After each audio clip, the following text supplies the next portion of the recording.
Welcome back guys, my name is Ritik Maheshwari and let's continue the series on pandas. So in this video we are going to see data filtering using conditionals.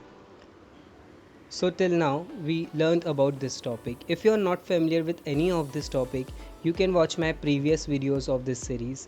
I will provide the link of videos in my description below. Also, if you are new to this channel, don't forget to click on that subscribe button for more such informative and useful content in future.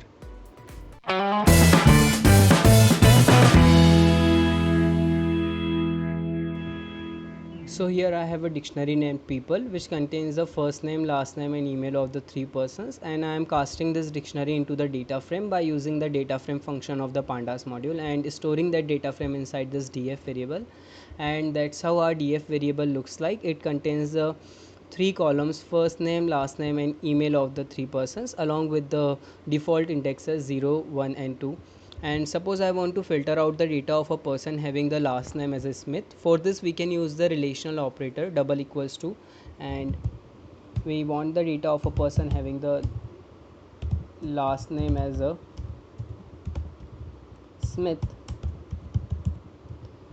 And so here we are getting the series of the boolean variables which contains the false, false and true. So this series is corresponding to our data frame, and the rows which did not meet the required criteria contains the false as a value, and the row which met the criteria contains true as a value. As the row having the index number 2 having the last name as a Smith, that's why it contains the value as a true. But we are not expecting the output or the result like this. We are expecting the data. So let me store the series inside the variable, suppose filt.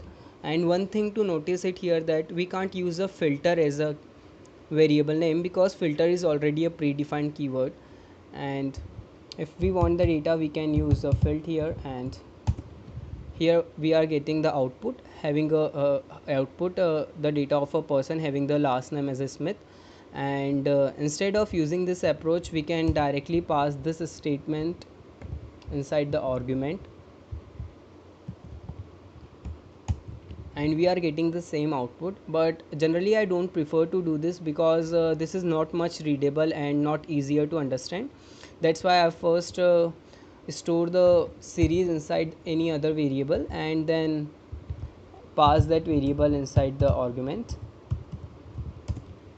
Now instead of using this, we can use the log function too and pass filt as an argument, and here we are getting the same output. And the one advantage of using the log function is that we can get the value of the specific column. Suppose here I want the value of the email column of a person having the last name as a Smith, so here I am getting the value of only the email column. So this is the advantage of using the log function. And suppose I want the data of a person having the first name as a John and last name as a Doe, and for this we can again use the relational operator. So I want the data of a person having the first name as John and last name as Doe, and we are going to store the series written by this statement inside the variable, suppose filt1, and let me print the output.